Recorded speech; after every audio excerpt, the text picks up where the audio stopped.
Hey, all, this is Ryan Monso, and this is the Cougar After Thoughts Show from GoCoogs.com. Naturally, Bobby Hurley starts talking when we go on the air, so I'm going to leave this to Brad and Galen for just a minute. Boys, talk about some Star Pizza. Star Pizza. Hey, we went to Star Pizza on Friday. Had a dang good time. Enjoyed it. Had some delicious food. Get to hang out with the young fellas in the four quarters. Only three of them that were there, but we'll get to hang out again. Go get some Star Pizza, man. It's delicious. It's good for you. You feel like mixing in a salad. It's a great place to mix in a salad. Trying to be healthy, get all kinds of healthy options. So go do that. Also go to Section 12X. See, I'm wearing this again, and my brim's a little bit dusty, because it's so much winning, and you know, you gotta look good. I'm gonna clean up a little bit, make it look pretty again for next Saturday. But everybody go to section12x.com, get yourself some fine looking gear. You know, we got a long road. More dubs to come. So, Galen, what did you think about that beatdown?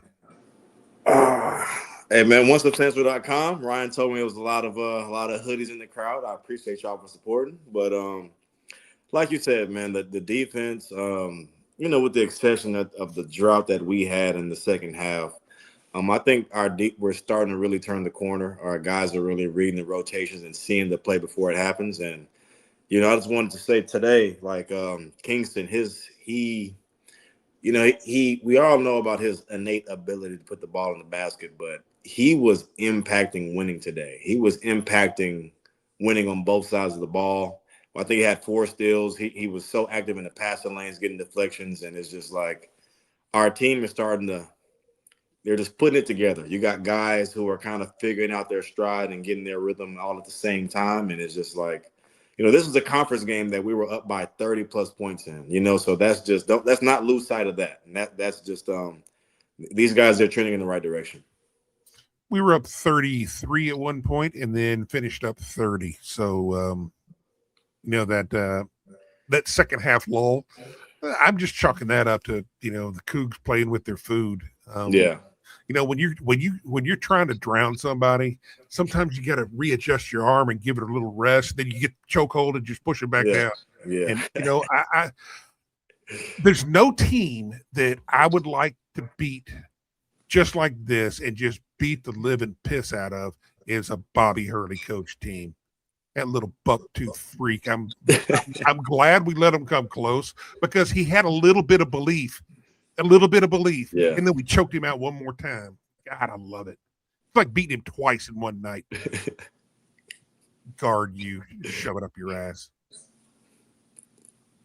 Yeah. Much respect to, you know, his production on the court though. But Bobby Hurley was a bad mofo. That was a bad boy. That was a long time ago. That was back in my day. Yeah.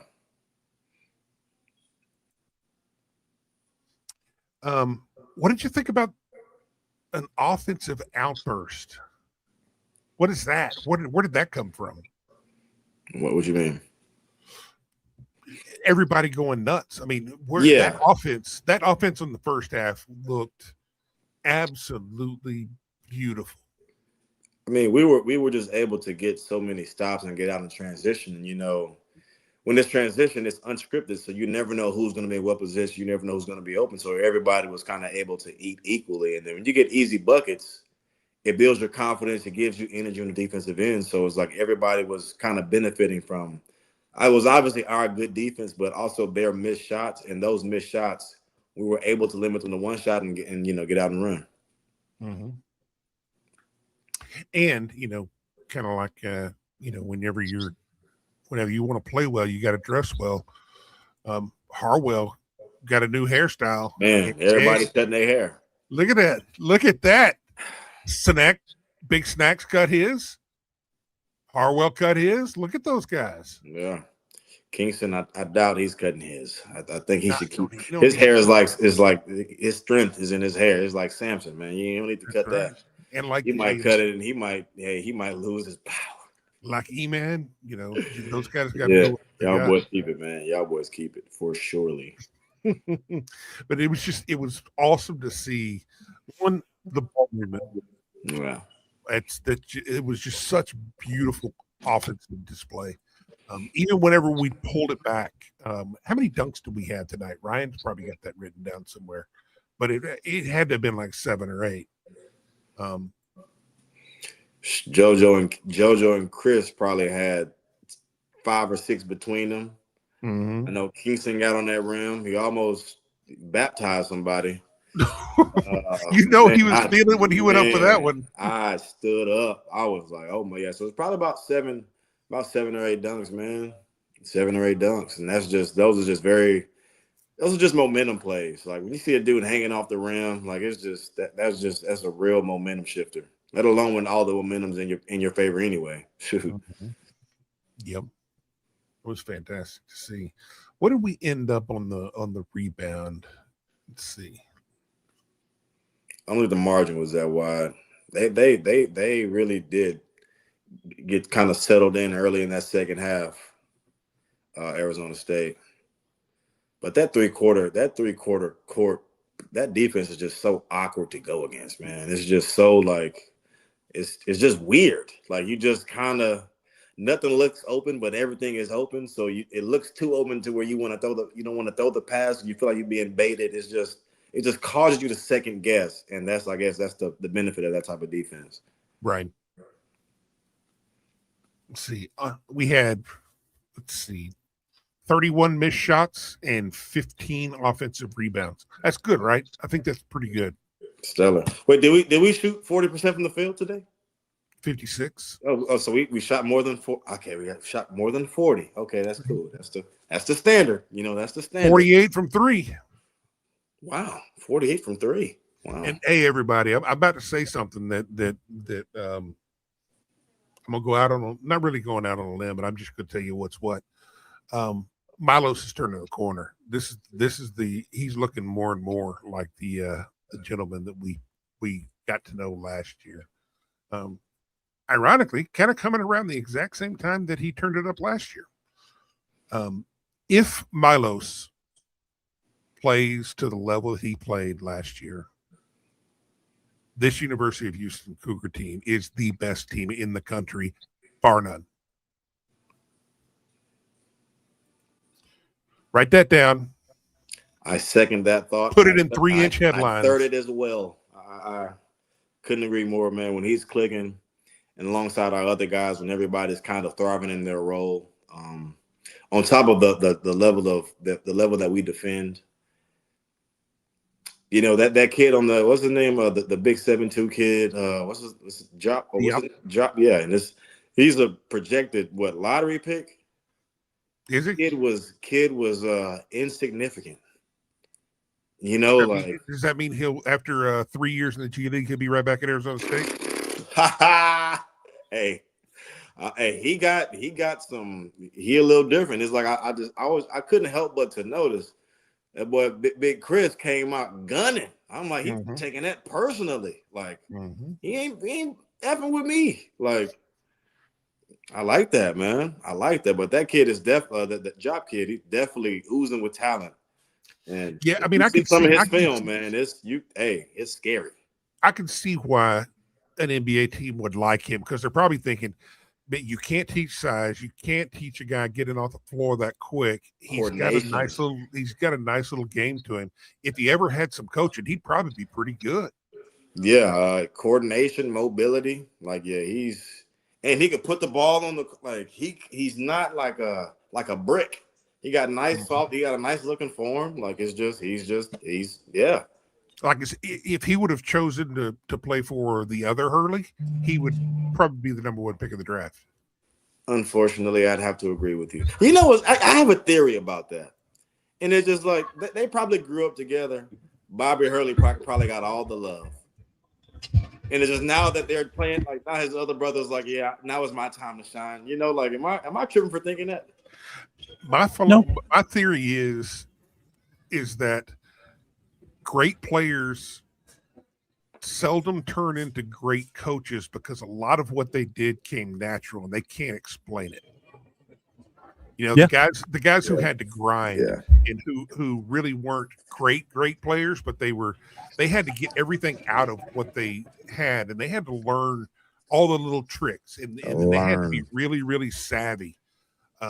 They can explain why all these things happen, but the guys that are, I mean, like Michael Jordan, you know, hey Mike, what do I do here? I don't know, just shoot it. Yeah. Why isn't it going in? I don't know, just practice more. That's all I did. Yeah. I mean, like Larry Bird is one of the few guys who was a great player that turned into a great coach, and that lasted what, 6 or 7 years. Yeah. I mean, it's crazy. I was kind of saying the same thing with D'Amico Ryans. Like, it's very rarely does a good player turn into a good coach because it's just for that reason. All right. Hello. Go to comments, Brad. There's a lot of good start ones. All right. Damn, it feels Okay. good to be a Cougar. So, Yep. Context. At halftime, Dwight Davis got on the mic and talked about Elvin Hayes and Don Chaney going before him and ended it with chanting, "Damn, it feels good to be a Cougar." Damn. And then he asked the crowd to chant it with him. Damn, it feels good to be a Cougar. That was kind of a fun moment. Nice. That's tough. That's tough. Bob chimed in. What an awesome game. Love this team and coaches. Congrats. I agree. Let me get that star off there. Okay. Yeah. And my mother came to the game today. Nice. And assumed that the 103 points was because of her. I think that was the case. Yeah. Love the ball movement. But love the ball movement. Might a little excessive at times, but it's just another thing to learn from. Yeah, I think they were feeling it and got a little overconfident at the beginning of the second half. I keep wanting to call it the third quarter. I guess that's just wishful thinking. Quarters. I don't think we should though, man. I agree, Galen. I don't think we should. Did we shoot the lights out tonight? I think so. Yeah, we shot pretty well. Looks pretty dang good. So when we finally get into the AP top 5, don't know. I'm not really worried about it. I mean, the AP. Come on, they're Duarte's. It's a whole bunch of Duarte's. Duarte's. Well, you know that Iowa State's going to fall out, so you'll probably go to 6. Yeah, I mean, the way the AP always seems to work is it's just you lose, you move up. Lose, you drop, and everybody moves up. You move up, you lose, you move down. But they might put Nebraska 3 spots higher, and U of H stays the same.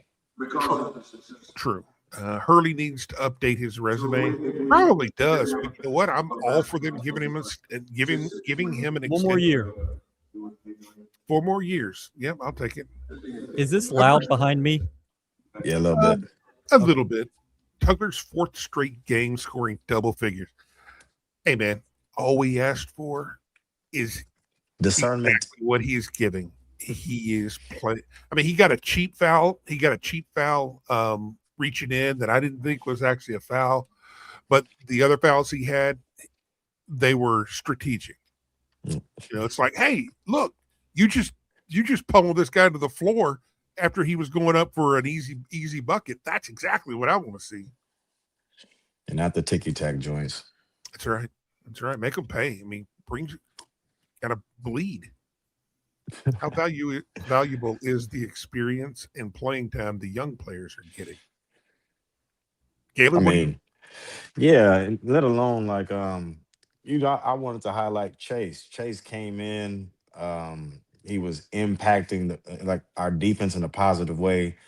He had a one that a 50-50 call that could have went charge or block, but he came in and he got a quick, I think he got a like a deflection or a block, and then he got a three. And it's like he gets the ball off so fast. It's like as soon as it touches his hand, it's going up. And I just can't help but to really believe that he's going to be a big part of what we do next year. Like he is going to be a big part of our offense, and he's going to have a lot more of a green. He already has a green light now, but he's going to get a lot more of a green light. And it's just like him.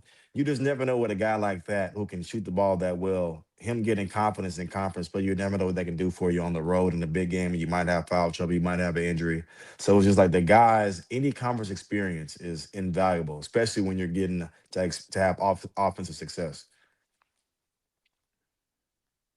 Let's see here. Love the youth sizes. That part.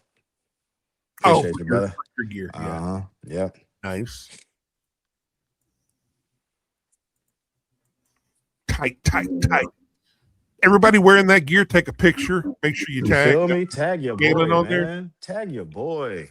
There were hundreds of these. I walked all around the arena. They were everywhere. Starn says they're saying he's a good luck charm. Starnes was here today. Is he still We'll wearing? talk about him. Has he still got his Shannon Hoon long hair? Blind melon. Anybody with me on the reference? Yeah, Is Starnes next on the haircut list, man? Or yeah, join our superstar freshman. Trey with the dono. Thank you very much. Snack most improved player this season. I can't disagree with that. I think he's playing extremely well. I'm liking his aggressiveness is kind of completely flipped in like probably the last 4 or 5 games. I like to see that out of him. Yeah. I like seeing a dunk and just screaming. That energy, man. That does something. That's big boy stuff. Milo Shuzan, 9 of 16 from 3-point last 2 games, starting to find his shot. Every bit of that true. What I thought was fantastic is I think he had 3 steals in the first half, both of them leading to great looks on the break. Mm-hmm. Fantastic. And I think my bad. That goes to what you've been talking about as far as his defense connected, because he got those dropping to cover the roll in the lane, and he was able to pick those off. Yeah. But I think Coach Samp said it after the last game in the post-game interview that like I'm not worried about Milo's shot, and just like in the beginning of the year, he was still getting these good looks. He just wasn't making them. And he was like, how many threes did you make at Arizona or at this? He was 5, 6. It's like the kids he can shoot it. He's gonna figure it out. I'm not worried about it because it's not really anything to worry about. He's gonna make these shots because those are the shots that he practices. So it's no surprise that he's a good shooter. Let's see here. Isaiah with the fresh cut. I like it. Almost rocking the like Galen. You gotta go up higher on the side. Not quite. It's only one. This should have been a 48-point win. Can't please everybody. Hey, it's always something. Well, didn't the number 1 team in the country beat them by 7 at home? And it was disappointed by a 30-point win. Boy, I tell you what, It was a one-shot game with a minute left. I'm glad that, like I said earlier, I'm glad we let him back in, so he felt like we just kicked the crap out of him twice. I like giving people. I don't like to do it. I'd rather beat him by 70 if I could. How many 30-point wins are there in conference play? And Power 5 basketball? How many in the Big 12? I don't know if that happens that often. It does not often. How many 40-point wins are there in conference play and Power 5? Let's see. Felt like forever since we had a Jeez. regular season Sunday game. Ryan, when's the last time we had a regular season Sunday game? American. Played a lot of Sunday American games. This True. conference, Big they're 12 is just starting. It's like Thursday, Saturday, or Tuesday. What was it? Big 12 Last year is was Tuesday, Saturday, typically Wednesday, Saturday. But now they're starting to play the Friday night games. Kansas and Baylor did that. And they're playing one Sunday a week. So you get a 3-day Big 12 weekend. You're about to start getting Monday night games too. Big 12 is making their product way better by stretching these games out over 3 or 4 days. And you had one of the best Saturdays in this conference ever. It was phenomenal, every game yesterday. But you didn't win by 40, so. Close. It don't mean nothing. Bobby Hurley's 54 years old. Is he really that old? Where's the maturity as a coach? Are you teaching any of your kids lessons? Complaining whine. That's my takeaway. I don't know if he's teaching anybody any lessons. I don't think he's really teaching much at all because I don't think his teams suck continuously. I mean, they look the exact same every year, year in, year out. I think he's a terrible coach. The only reason why he's still employed is because his last name is Hurley.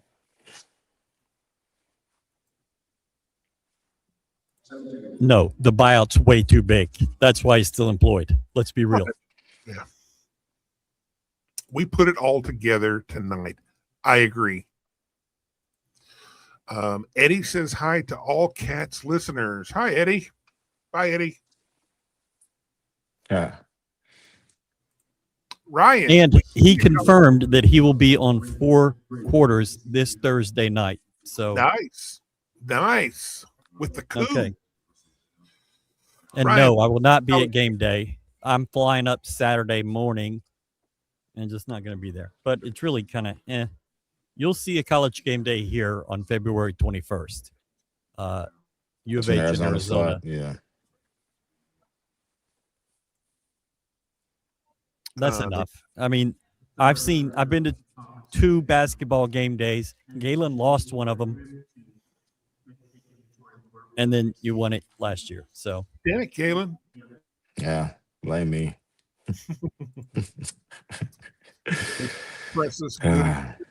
That wasn't even a press. That was just a 3-quarter court tempo look, just because it's like an awkward. That's just an awkward defense, man. It's very awkward. It's a please slow down. We're going to try to a last hope. Get you out of your emergency rhythm. Break glass. Yeah. I mean, it can be effective, deployed at the right time. I think it was probably should have been done about the middle of the first half whenever they were getting their doors blown off. But hey, he doesn't have his dad here to tell him what to do. Here we go. $5. Thank you very much. Everyone comparing Koa Pete and Chris Sinak, me included. Koa Pete has made three 3-pointers all year. Sinak made 15, helping us. There's nothing similar about those guys. They don't play. Yeah, I mean they're if they were on the same team, they would be complementary players. They wouldn't be playing each other's spots. 2 different skill sets, I believe. I think one is an inside bruiser who can slash, and the other guy's basically a jackknife that you can make him do anything. But thank you for the money. I lost my spot. What happened to the defense in the second half? Wow, that's not Cougs basketball. Don't care. Arizona State shot 22 free throws and made 19 of them. And you outscored them in that half. Okay, they scored. And they average 80 points, don't they? Yeah. They score 60. How much they score? How much they score? 73. 73. I'll take it. I mean, man. Here's the reality of it. no matter what, regardless of how we played the first half, we are still a very young team. Very young teams have to learn how to stay 100% dialed in. And we did this exact same thing last year with our heavy senior laden team. If you take your foot off the gas just a little bit, or if you let your mind wander just a little bit, anybody can get back into a game. I mean, that's you didn't get the lead by playing like that. I mean, well, we're saying get back into the game and they were down 15. Yeah. Let's put some perspective on this. Yeah. If we beat Arizona by 15, they call it a blowout. But they're talking about we let a team back into the game being that. Come on, bro. We have to make this. We have to make certain things. We got to make 1 + 1 2. It's a beautiful thing when shots are falling. Good things happen when shots go in, I'm told. Not sure about that, but I think I've read that somewhere. It's going to be a different team next year. Guys are going to graduate. That happens kind of every year. Yeah, I mean, I Kelvin even addressed that. I'm glad he did. It was probably a week or so ago. It's the same thing every year. Going all the way back to Galen. By the time you left, the question has been asked every year: How do we make up for Galen? How do we make up for Corey? How do we make up for insert name? And every single year we ask that question. And every single year, it's pushed to a higher height. Like we do better than the year before. Like it's just kind of crazy. I think it was 4 out of 5 years you had to replace 4 starters. Okay, they figured it out, and you're going to lose a lot of guys, but you're going to have a good nucleus back. But at the same time, it's January 18th. Yeah, I mean that's January 18th. I'll tell you this: with our young guys getting a lot of playing time. Go back to that question earlier. I don't want to look forward to the end of the year because I'm having too much fun watching these young guys. Man, just live in the present. What do we be grateful? Any concerns over next year have been wiped away. I'm seeing a lot of stuff I really like. The guys who are definitely coming back, and then the potential of other people might come back. Woo boy. I'll tell you what, if you can rebound from losing Jamal Shedd and find yourself in the Final Four, the last game of the year, you can come back. You can replace anybody, and we've done that. It's not a knock on guys who came before. That is the ultimate compliment to what this staff does and how these players prepare every single year, because you got guys that are ready to step up, guys who have been there every single day in practice, and they're ready to go. And that's not a knock. Jamal Shedd since Coach Sampson has been at Houston, Jamal Shedd has been the best player, period. If you can replace a guy like that and push the program to a new height, brother, I think you proved enough to me. So I think you know what you're doing. let me just be quiet. Let me go ahead and just ride the wave. Ride the wave, man. I find myself thinking sometimes during games, but I have to stop and I have to just remind myself that, I would question this except for the guy who's making the calls.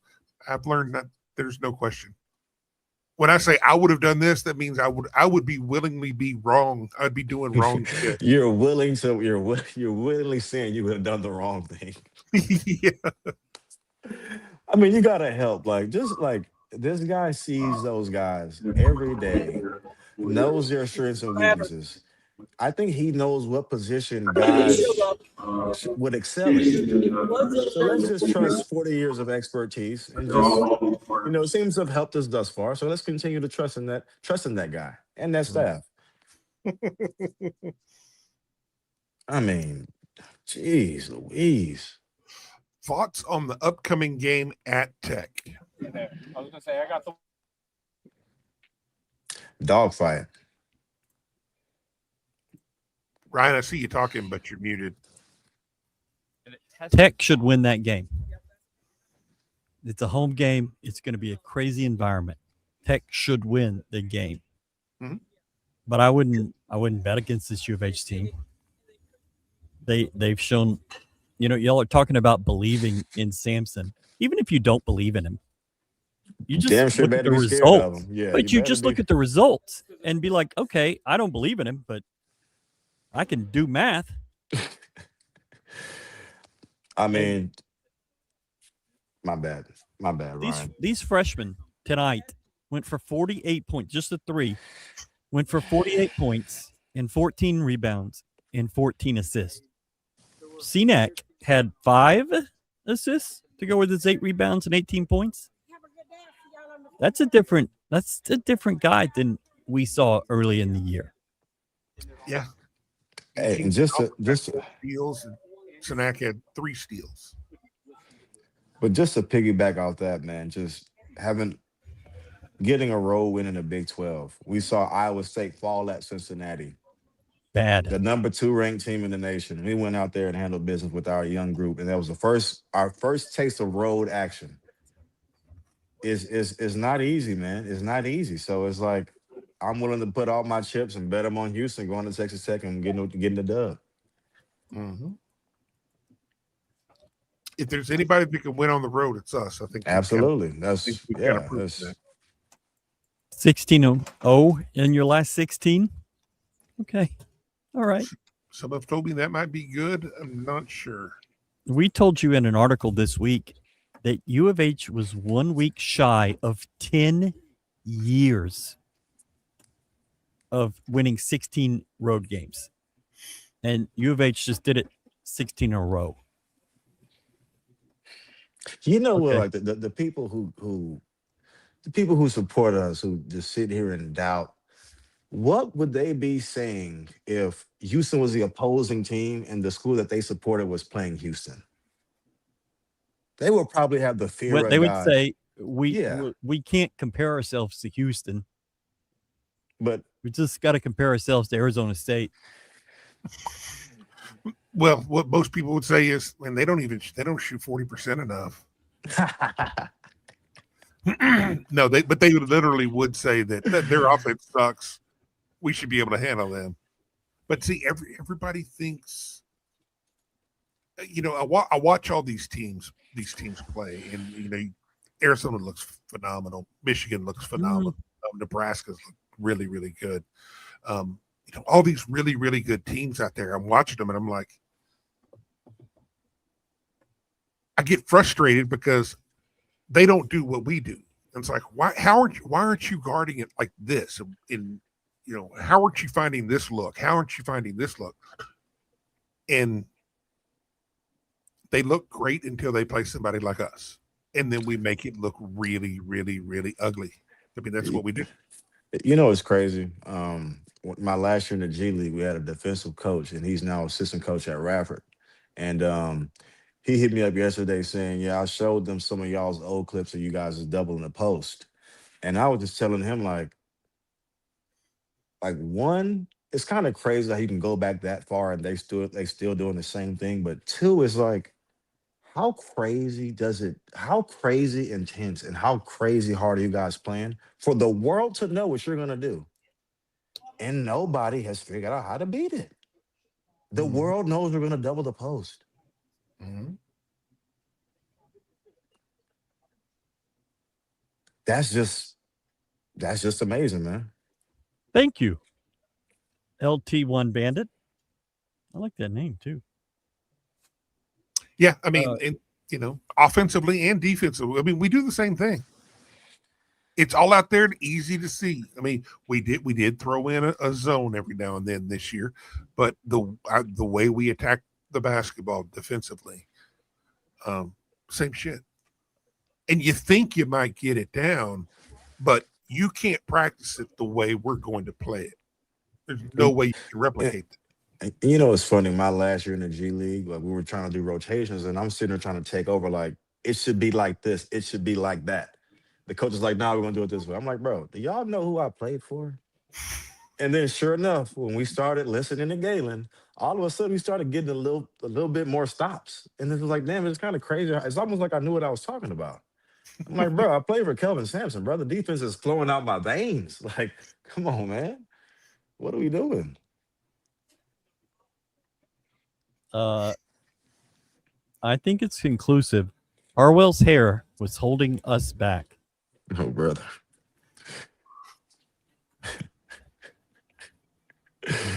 Oh, brother. I mean, your first 100 game in the Big 12 in 3 years. Galen, are you going to Lubbock this week? I think so, man. I think I am. Look at you. Yeah, man. Hey, I gotta, whenever I can, gotta get out and support the guys, man. I feel like I've Elvin been Hayes away. in the house. Yeah, Elvin Hayes part 2. About a foot shorter, a lot more handsome, and about 50 years younger. I don't know. Elvin's a good-looking man. Plane. You say what? He said he's going up on a private plane. Yeah. If Maybe Kingston, that'd be cool. yeah. If Kingston took more shots rather than passing up shots, he'd easily get 30 points a night, 100%. But time out. he I don't can think do y'all understand. everything. I don't think y'all That's how understand how he's- many points 30 is a night. That's Yeah. a lot of buckets, dude. That's a lot of buckets. I was really impressed with he's making like a left-hand cross court pass out of the pick and roll. I'm like, and he's making no looks. He's throwing off the defense with his, being deceptive with his eyes. And it's like his playmaking is really starting to take a leap. And he was already dynamic with the ball, but once you're able to read the game, and at first it seemed like he was attacking, making reads, and now he's getting people open. And I just feel like that's like the next level that he's kind of taken. And hey man, that kid, the sky's the limit for him. And dude, that pass, that bounce pass that he made to JoJo on the break, Next level. oh, that was beautiful. Man, the no look that he threw to JoJo in the second half, he came off the screen. JoJo flushed it like. And dude, hats off to JoJo. They even ISO'd that on the broadcast. Whenever JoJo came off the pick and roll, he had the guy on his hip, and he just stopped and opened up the spot for Kingston to get to the rim. They call that a Gortat. Like Marcin Gortat and John Wall used to do that, where John Wall come off the screen and Gortat will have somebody behind him, and it's like it's like 2 screens in one play almost, and it just helps guys get downhill. Yep. They're starting to feel it, man. I mean, I don't know when you start knowing where people are without having to look. How does that? I mean, how does that affect your play? I would say, especially on the defensive end, it kind of eliminates hesitancy, and it kind of allows you to do your job better because the person behind you, he's where he should be. So it's almost like you're in like a flow state where it's like when you're dribbling, you ain't gotta look at the ball, like you just know where the ball is going to be. It's just like once you get that feel, and that guys have that feel as well. That's how you get out and get up 20 in the first half on the team, because you're able to get stops, get buckets, everybody gets involved, and it's a fun style of basketball to play, but it's even more fun to watch. Always. Yeah. Very well, thank you. You're welcome.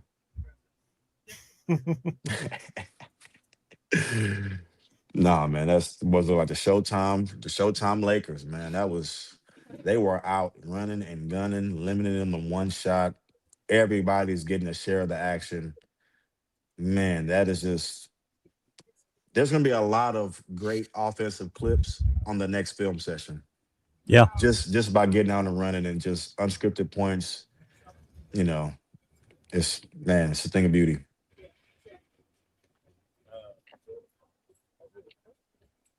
Let's talk about Star Pizza. Star Pizza. Star Pizza. Star Pizza. Star Pizza. Star Pizza. Star Pizza. It is where you need to go.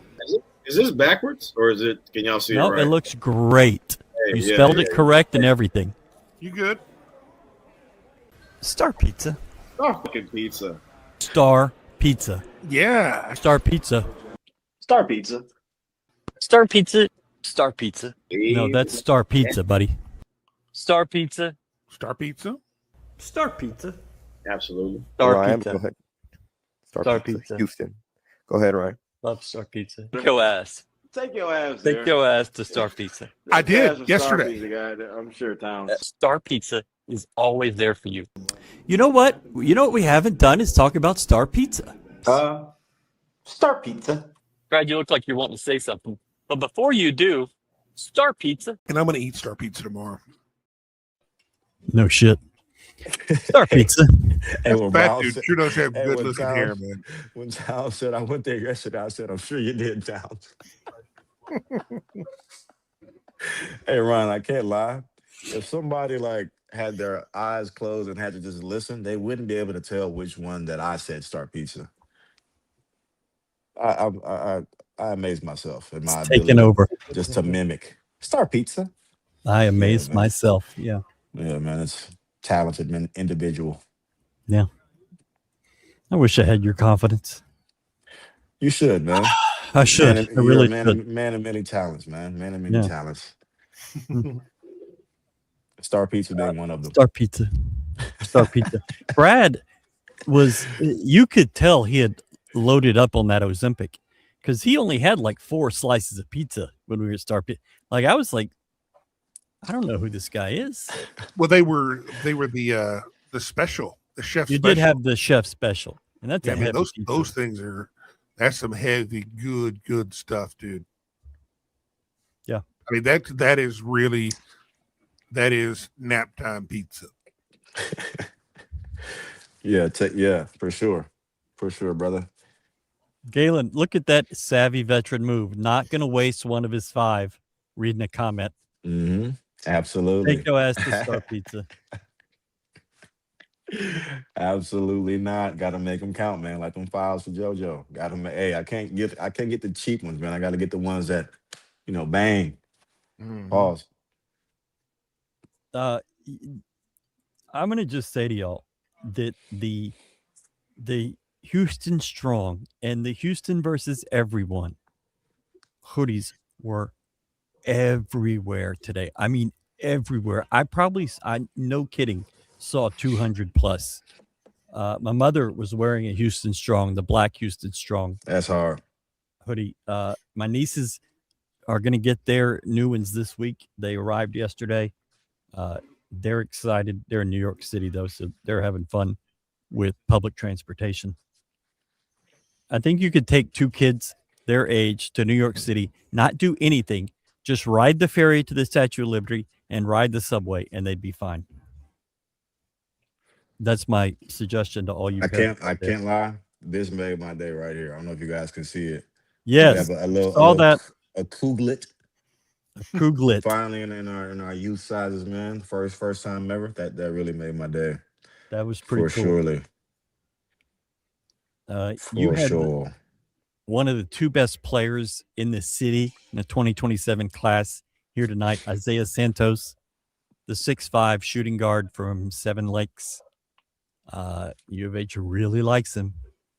They like Lil Skip, the Reese Austin, and they like this kid a lot. I know Reese was that bouncy. Yeah, He I really don't know how can- bouncy he is. But he Kingston-esque. Okay. Yeah. How I about didn't this know, comment? I didn't know Kingston ahead. was bouncy until I got here. seen I don't it think firsthand. any U of H fan knew what he was. I mean, I knew he could jump, but I mean, I didn't know he could jump. I remember he was, I think it might have been Shelton Henderson, the kid that plays in Miami. We were in the Lucas workout, and I was on the side. And I think Shelton got around him or something. And Kingston doing like a LeBron chase down block. He got like his chest to the rim. When he jumped, I was like, oh my God. Like fresh legs, man. Young legs, explosive legs. That kid can flex his calf muscles 40 inches in the air. It's amazing. The one thing I remember you telling us about him before he got here was he can jump. he can get up, but you might have undersold him on the other things. He's a damn good basketball player. Absolutely. Got my Houston versus everybody hoodie today. Great quality. Thanks. Appreciate that. That satin feel. You feel me, Towns? Come on, I man. tell It's you what, hey, brother. It's hey. Come on, man. Come on, man. Yeah.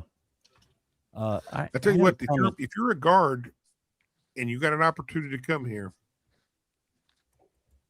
you If you think you like that, yeah, mm-hmm. might not be a bad investment. But if there's doubts, then you ain't made for it. Might want to go to Arizona State, man. Guard you. Guard you. UT is taking applications right now. Get you some UT. And they got money. And they blow it on things that don't really make sense.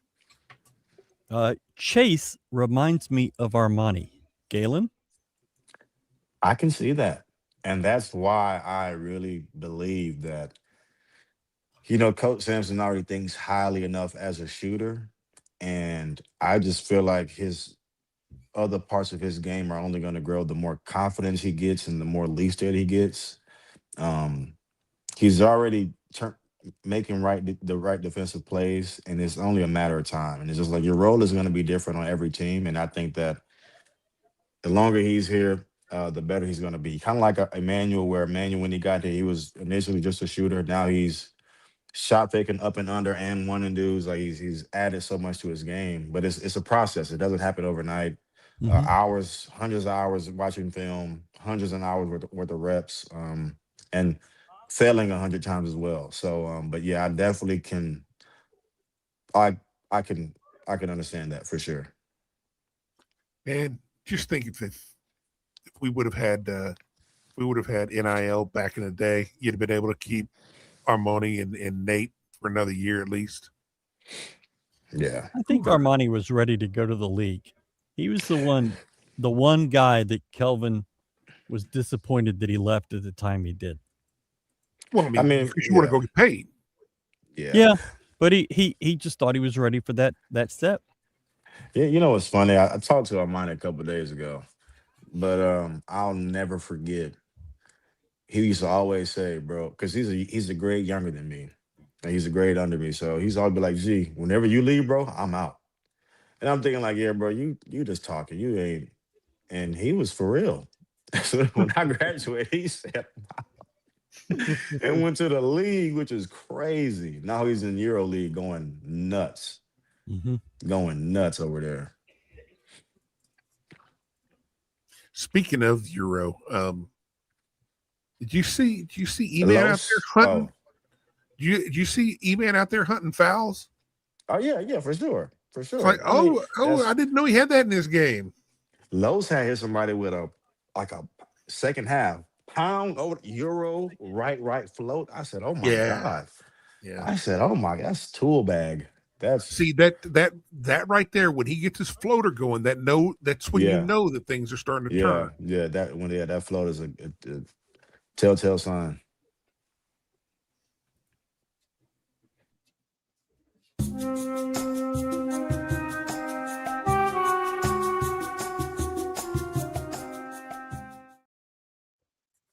The Texans lost.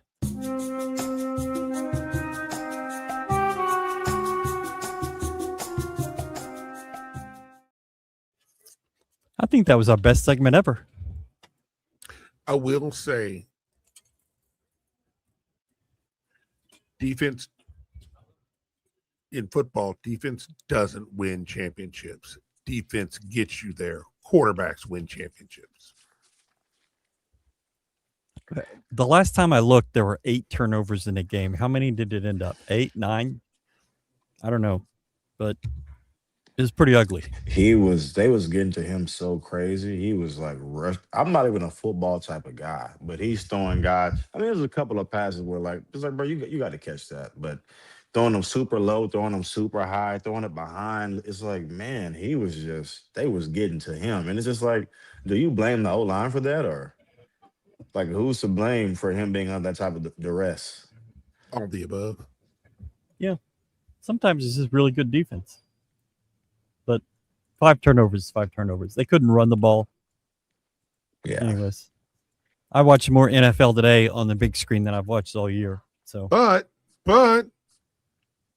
Marcus Jones, Marcus Jones, going crazy. He was everywhere. kid could play. and he's a great dude, like genuinely good guy. And I root like hell for him. And he's a little guy. He should not be in the spot He's he's like in. 5'8", 5'9". Yeah, he's 5'8", and he should not be there. But he just decided, yeah, I am. I'm gonna do that. I like that. I respect the hell out of it. Have we heard anything about Holt? Looks like he's leaning towards Arizona at the moment. He's in the middle of his season. U of H is in the middle of his or theirs. I don't think there's a lot of movement right now. What you'll see is probably right after the Final Four signing day era, he'll make his decision, and that'll be that, at least for a year. So I don't have we'll see. I just don't see what's the point of like trying to like in this landscape of college basketball and that being NIL. What's the point of waiting to the late Because signing period?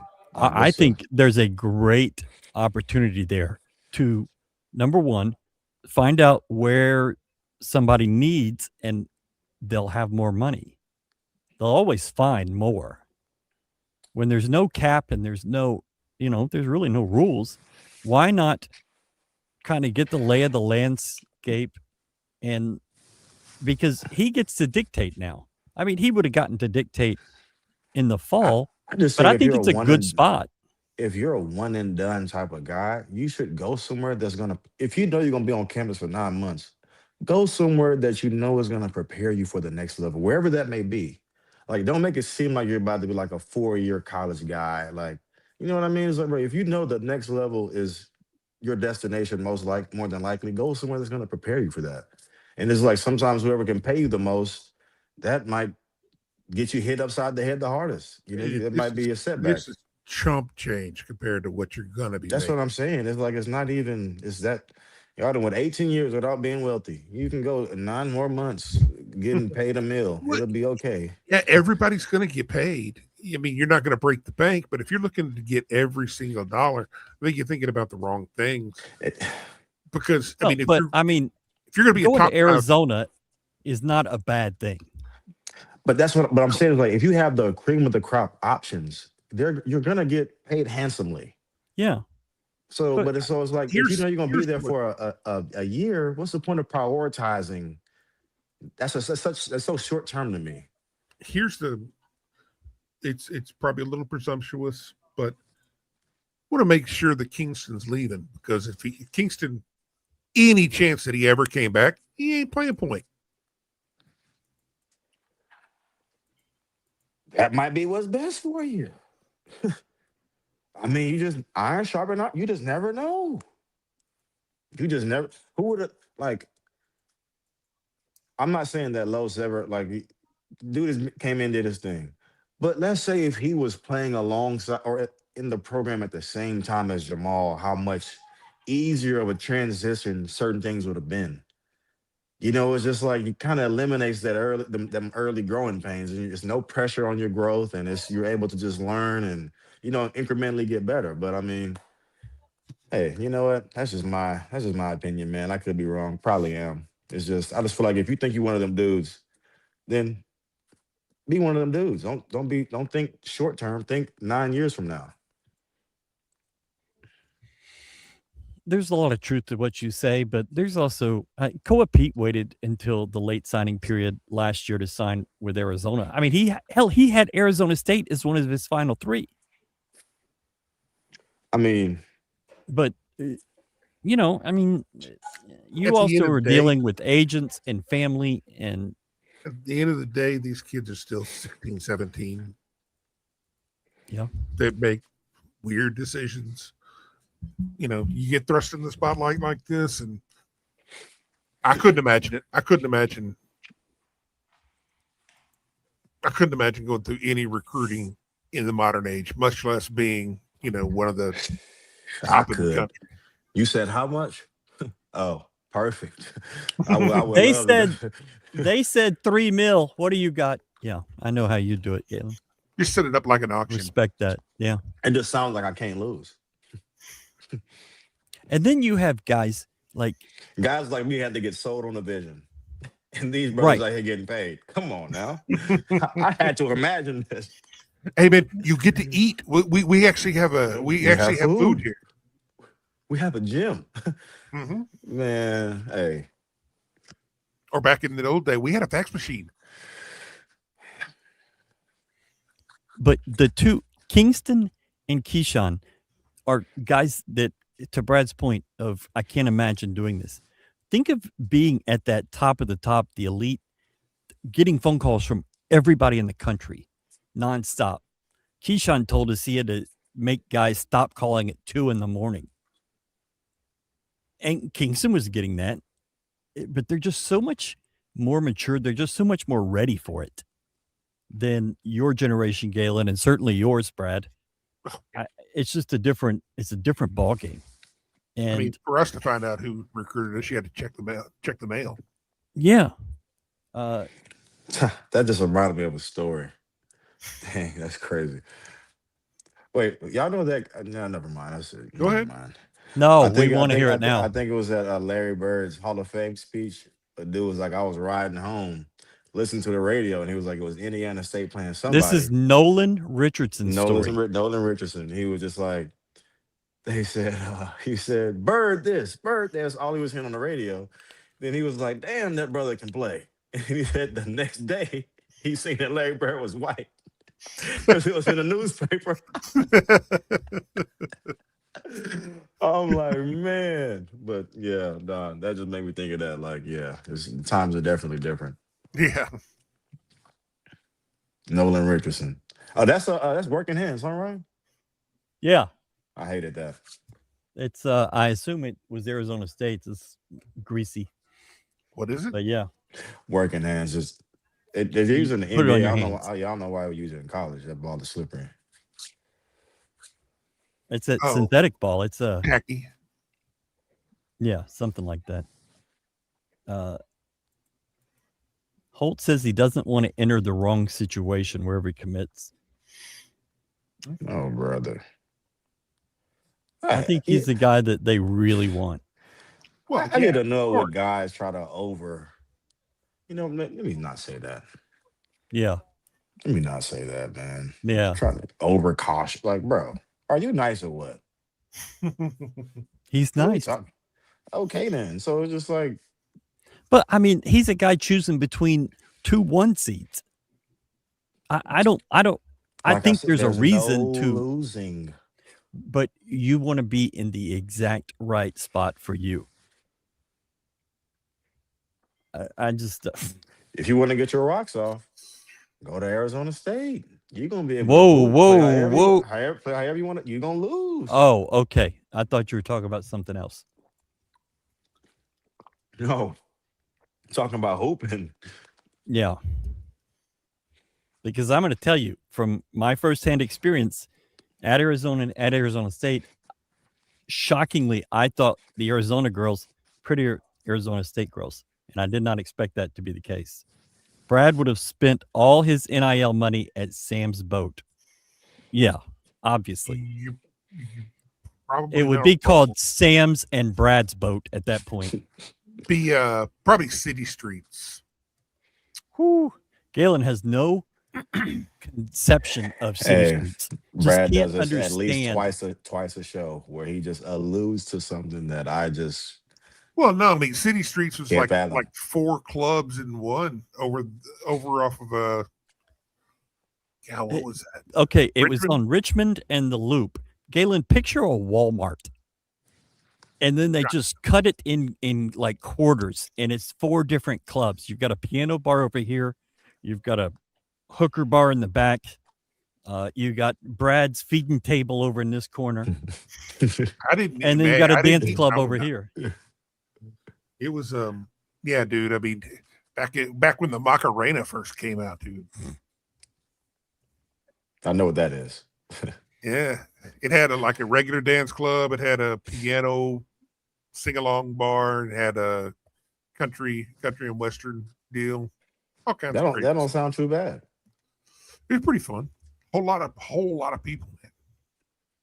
Walmart, yeah. Balling at the Walmart, baby. Yeah, I go. No, I don't. I ain't balling at the Walmart. Hey man, I saw Megadeth. Speaking of Walmart, I saw Megadeth at International Ballroom. That was basically just like a hollowed out Safeway. It's pretty badass. What's Megadeth?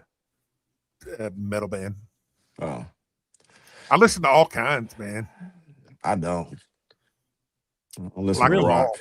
I mean, I do listen to a wide range, but heavy metal, I can't say that's ever touched the speakers in my vehicle. Man. But here I am, rocky like a hurricane. That might be it. Yeah. And Towns would slide over to Rick's Cabaret, which was next door to Sam's Boat. I tell you what, I went to Rick's one time, and that was when I moved back to Houston after the turn of the century, and I was a working adult then. And was that the end of the story? That story will end right there.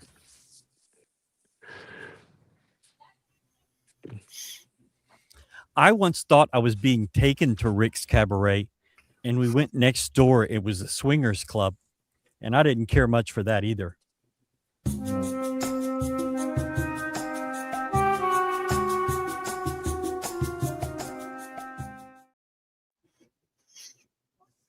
Arizona State had a kid named Pig Johnson, which, for my money, a pretty good nickname. But in the pregame, he had a T-shirt. It had Johnson and 2 on the back, but it was a pig as a Sun Devil on the front of the T-shirt. Now that's cool. I would have bought that. Absolutely. I'm all for that. Did you hear that Gary Patterson is in talks with USC to be the new defensive coordinator? Yes. You know what that tells me? Gary Patterson is in talks to be the new interim head coach at USC when they can Lincoln Riley. Gary Patterson is a sneaky guy. Watch out. Oh, you know he's back there cutting his Achilles tendon, so it pushes everything to the right. And shout out to U of H for finally starting to recognize the greats in this program. You had 5 guys that had their number retired for, I think Elvin was retired in 92. So 35 years, 30 plus years. And then you retire in succession Jim Nance, which is fine, and Don Chaney and Dwight Davis.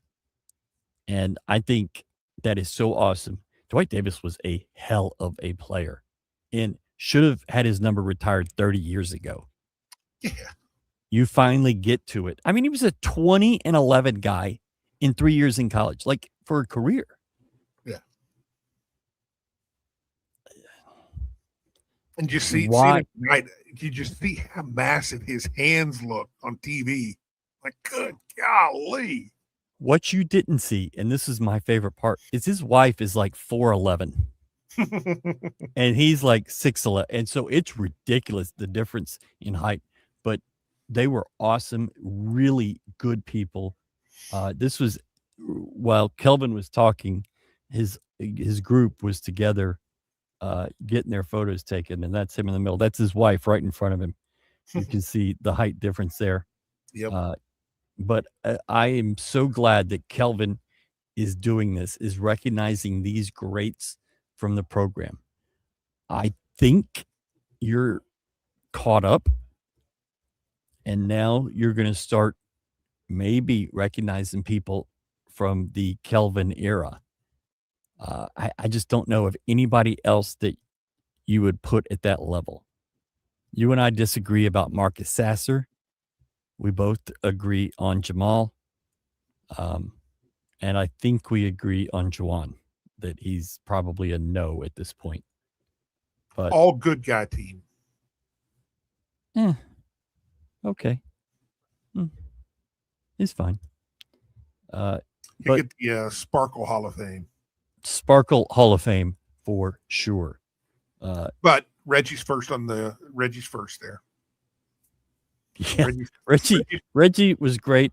Javier Francis did a great promo for us where we just had him come from underneath the table and look around and come. It's my favorite one we've ever used. Thanks, Sparkle.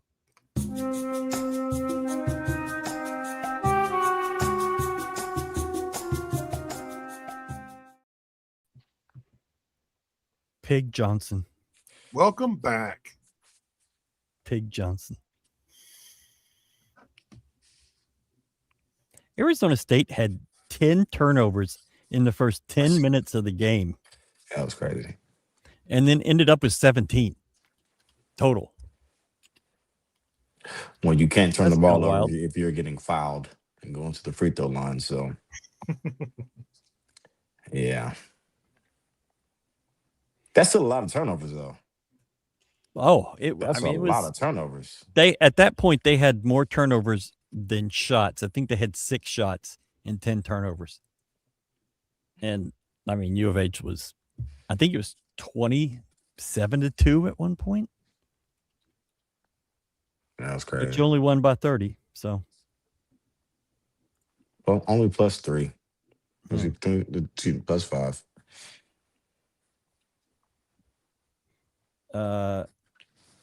I wanted to just get to this. Do you think Reggie is a possibility at all due to the magnitude of the situation? No. That is say for elite, legendary type guys, consensus All-Americans, player of the year, defender of the year, that kind of thing. I loved Reggie.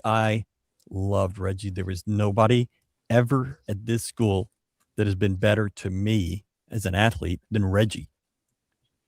But I don't think you can change what it means to have your number retired for this situation, because then you can change it for every situation. And I don't want anybody coming and cheapening it and just putting kind of everybody in, it needs to be an elite group of people. Yeah. So I would love it for him. I wish there was some secondary level of like, this is what it means to be a Cougar. And you have a Reggie and a Juwan and Galen and, but I don't think it's the right spot. That was very well worded. Yeah. I mean, if I were choosing, he would already be in, but there's a reason I'm not, and I shouldn't be. But I just think that you're at the spot you need to be. I would prefer to wait a few years on Marcus and Jamal, but it would not surprise me if that comes sooner rather than later. You need it to be where they can be here. Right. So it probably has to be after they're done playing. Which is tough to do during a season. Yeah. Y'all better find a time when they have a Rockets game, when they come to the city. Yeah, maybe. Ryan, do you know if Fritz is targeting any portal players? I think they will take guys who are available, but I don't think there is I don't think it's happening. I'm pretty sure the staff was out of the office this weekend, took the weekend off, which great for them. It's been nonstop since July.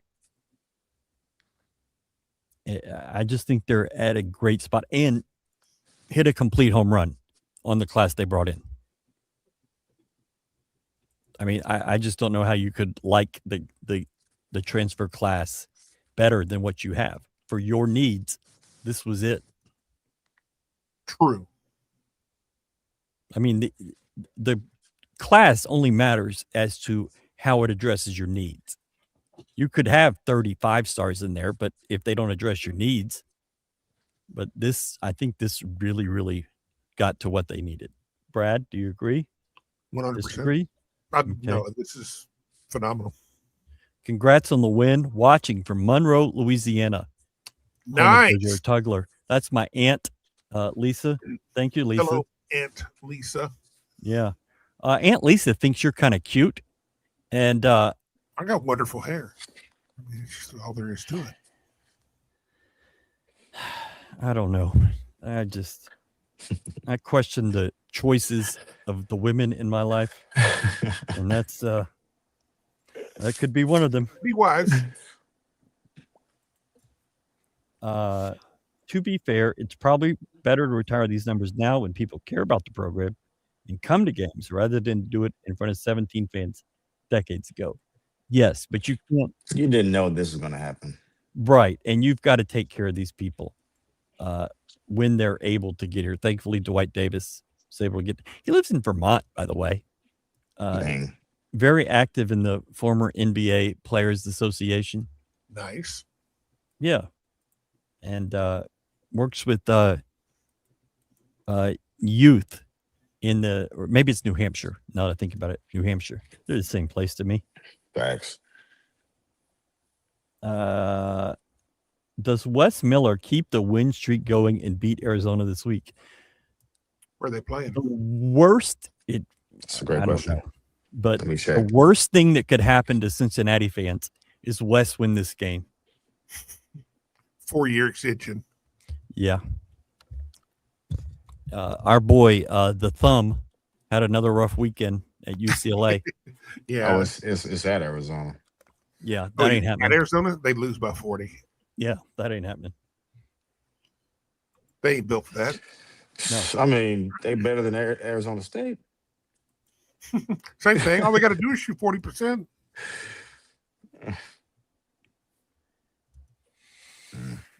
When and how did Towns and Roy become friends? Friends is a bit of a stretch. I'm playing.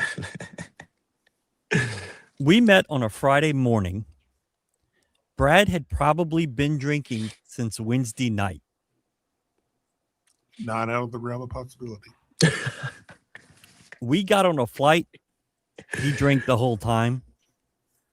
We're on a group going to Michigan, a football game in 2003. The Kevin Cobb's second game as the starting quarterback, second game in his career. I was in the tunnel when he threw up right before the game. No, and if online betting would have been a thing. Oh, Kevin Cobb? Yeah. Not me. Like, Not I you. I don't do that. He didn't throw up. He did have other problems, and we can't go into that on this show. But if you subscribe on our YouTube channel for the monthly premium, we'll have it there. We need to set up a monthly premium on YouTube, by the way.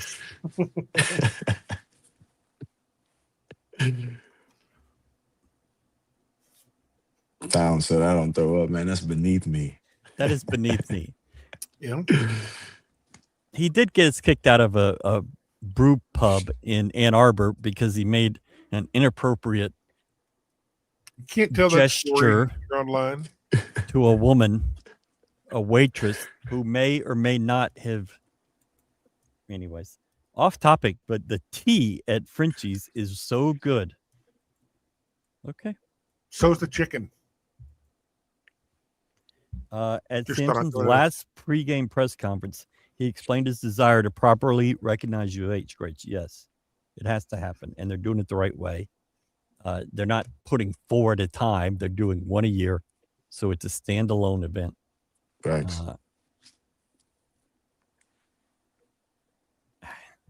If there are players that should, in consensus, be recognized, but not enough to a point where it's getting their jersey retired, what about a spot in the Hall of Honor? That's the way to do it. I was talking about more of just a basketball only, but the Hall of Honor is going to happen for a lot of those guys. It's going to happen for Galen. And Really?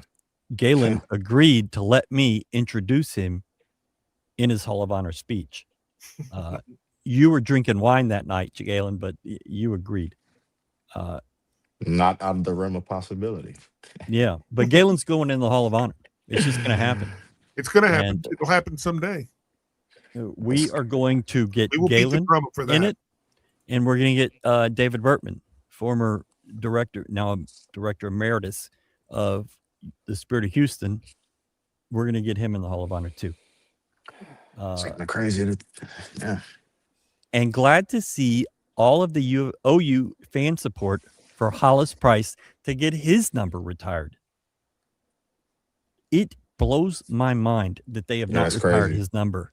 That they had that Final Four team, and it's been 20. They recognized the 20-year anniversary of that when we were at OU now 2 years. And they've never done anything. But they don't give a shit about basketball. That arena is terrible. Their facilities are terrible. You have to go get a drink or food in there. You have to go up a little tunnel with a stairway about that wide. You'd have never made it, Brad. I knew like that was up into the weird area. And no, that place is trash. They just don't care. But you should honor your greats. And it absolutely should happen for Hollis. Yeah, he was the consensus All-American. Yeah, bro, that's crazy. Yeah. I still don't believe there's not going to be a movement after the spring in terms of football. There's nothing stopping someone from leaving and enrolling somewhere else. This is going to be challenged. People are just going to say, I mean, you can't tell somebody they can't enroll in another college. And they're going to say, well, I want to play football. And it's going to be a lawsuit. And the NCAA will cave. I just want to see. Because that's what they do. I want to see Mensa leave Duke, play for Miami, but Duke owns his NIL rights. And so Duke just puts up random crazy-ass NIL campaigns with him. So, I mean, technically they own his rights. Yeah. Unless there's language in the contract that spells out a buyout, then we don't know. Keep it. But that guy is a piece of crap. To wait until the last day of the portal and then to desire to transfer and already have a deal worked out with Miami, you're crap. You cannot do that as a quarterback. And pretty dirty. I hope he fails. Damn. Hey, if you want to go get in the portal, feel free, but you do it the right way. As a quarterback, he had a 2-year deal too. So he's walking out on a year of a deal, and I just don't think that you can't allow that. Hey, man, coach has been doing it. But coaches or the schools are going to pay for that. Yeah. The player has to pay for it too. I'm just being devil's advocate. I think that's a bad move. I know the letter B was stuck on his keyboard, but LA eats the ears is awesome.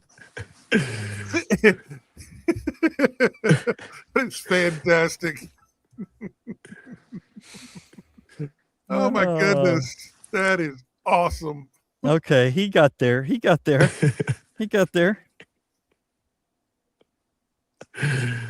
Oh, that's too good. I saw that come across.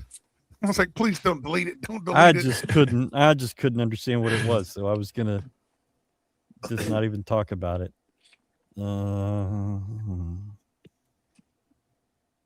Galen, you had a loosely called game in the first half. U of H was called for 3 fouls. Is that right?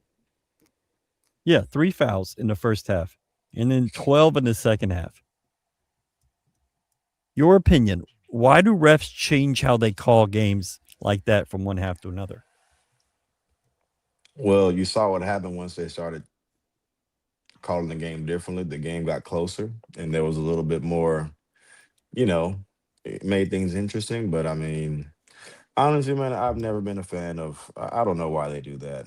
I hate every single referee I've ever met. I think they're all terrible. That's just my opinion. My man. That's just Okay, my I'm getting opinion. off the screen so the two of Like, you can that's just. just Yes. that's just my opinion. It's like I hate why referees. I hate alter your whistle? umpires. But like All of them. why alter your whistle because you're officiating the way the game looks. Like you're officiating the scoreboard. We're up 30, so let's change how we're calling it, and as opposed to just being consistent from start to finish. I'm going to go with Do you- Ryan's theory that he normally uses is I think the refs got tired in the first half. They wanted to walk. If you're reffing a U of H game, odds are you're going to have a light night as far as running goes. You're not going to have to get up and down very Hey, often. tonight Tonight, the dudes were flying. It's like, look, we don't do a lot of running. It's not because we can't. We choose not to.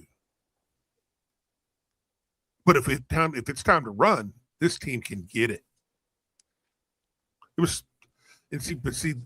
near and dear to my heart. I love the mid-range jumper, and I love run and gun. I love 40 minutes of hell. I love Tom Pender's run BMW at UT. I love Loyola Marymount, and LSU, and UNLV. Hell, even Duke ran back in the day. We're going to get to your lifetime eventually, Galen. Just hang on. yeah. And Kingston is a mid-range maestro. Like he just gets to that spot. He's able to elevate so high, and he gets into that shot so quick, man. I think every mid-range, I mean, really every shot, but especially in the mid-range, once he's able to get that one, maybe that second dribble, boom, get right to it. I think it's cash every single time, and it usually goes in. Yep. Like I wonder what his percentage is from the mid-range. It's probably close to 60. I would It's say something I around. would bet so. It's somewhere around there. Makes it an extremely high clip. He missed a couple of bunnies around the rim that he usually makes. He definitely could have had about 28. For real. Doug Sermons would never change the way the game is called at halftime. Certainly not. Certainly not in a large stadium with a national audience. Certainly not. Roger Ayers, who you haven't seen in a couple of years, was in the Pittsburgh last night for an 8:00 game and then was here today. He was in Lawrence, Kansas the night before. He was in Abilene for a 9:45 game on Thursday night. I have no idea why that would be so late. Crazy.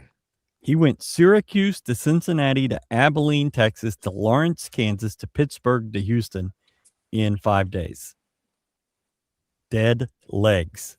No, he's getting paid And I mean, these handsomely. are 40 and 50-year-old men. It's not like it's an 18-year-old athlete. Right. And it's not like they're not athletes just- to begin with. That's why they're Right. refs. So he's 40 to 50 years old, and he's traveling he's flying somewhere every single day. I hate it. I just hate it. But Sermons has taken 2 days off this week, which is weird. So I don't know. I think we have the best starting five in the country, genuinely. I think our starting five I think it's complete. And I think once you include the reserves, I think we can play and be effective in any style of basketball. But just pure starting five, like I said, I don't know everybody's starting five to comment on that, but I know that our starting five can match up across the board with anybody in the country for sure. It's the first time we've ever had great, like just genuinely good positional size. Mhm. And you got positional size coming in off the bench. So it's yeah. If Arizona State doesn't go on that crazy run midway through the second half and cut it to 13, you would have had 10 guys play 10 or more minutes. So that depth is there. They cut it to 13. Kelvin calls timeout and puts the starters back in, and all of a sudden they go from 13 to 31 or 2 and ends at 30. It's like, oh, you guys thought you were going to get an early night. Okay, you got to go run some more now. Yep. Literally. These guys screwed up, and you're going to pay. Yep. The shortest rotation player is 6'3", and I really think that E-Man is closer to 6'4".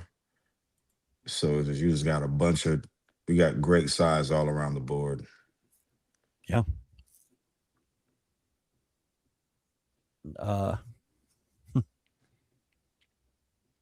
You cut it. Let's talk about this. U of H had another fast start to a game, which not very well known for, but have done it a couple of times in a row here. And they ended the game 7 for 7, the last 7 shots to blow it open to 30. And U of H is certainly not known for closing games very well shooting the ball. Insert Mercy Miller.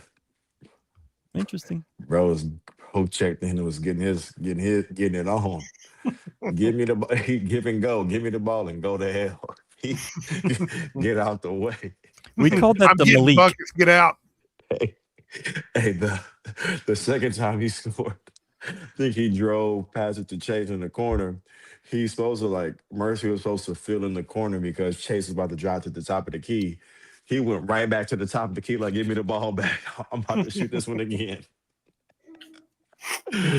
Oh, man. That's funny. That is funny. It reminds me in the old days when when Malik and Damian Dunn were fighting over the ball. Who was going to shoot? Hey, League was getting to it. Both of them were like, I'm shooting. No, I'm shooting. You know, it was biggest loser, Ryan Elvin. Oh, God. Facts. But, the good thing about Malik and Damian is both of those guys are playing really well overseas. So, it's I'm glad those guys are able to make your money. Yeah, I'm glad them boys over there hooping, man. Galen, because you love referees, are makeup calls a thing? Absolutely. And it's it's not that it's a something I can just just definitively prove, but they're a thing. So they don't tell you, hey, that was because of they're not explicit about it. You can kind of gauge they did us dirty. That was a makeup call. Just to kind of balance things out. They very common officiating practice. Do you approve of it, disapprove of it? I only approve of it when it benefits me and the team I'm supporting. I'm all for makeup calls, but I am definitely against them if they cost me. A bit selfish, but just a man. Iowa State went 0-2 this week after rising number 2. TJ is now 9-12 on the road in conference in the last the big boys, the guys who've been in the Big 12. Dang, big boys. Sheesh. I tell you what, man. I looked at them this year, and they've got Lipsy, Jefferson, and Momkilovich. This is kind of almost like their last hurrah, because those guys are gone next year. And they've been together for 3 years now. This is their third year. Yeah. Because Momkilovich was a freshman 3 years ago. I don't see other guys stepping in. So they're going to have to hope that they catch lightning in a bottle with 3 guys just like them. And with them dropping 2 games real quick, they are on the verge of getting booted out of the race. For a Big 12 title, they're still going to be in the. They're still going to be in the. Yeah. You're right. The tournament, but there's no room for mistakes in the Big 12. No more hiccups, man. Yeah. Arizona and U of H are both 5-0. I would say 3-2. I don't know where you may. Arizona's not going to lose a home game. U of H probably not going to lose a home game. They do have Arizona here, but We don't go to Zona this year. no, you go to Utah and BYU out there. But It's gonna be some games. Here's Sheesh. road records going into this weekend in Big 12 play. Houston 18-3, Tech 13-8, BYU 11-10, and nobody else has an above 500. 500. Now, if you go down, Arizona was 8-4, but they've only played 2 of those years. They would need a perfect 10-0, or no, you can only play 9 now. So they could win the next 9 in a row and not even match what U of H has done.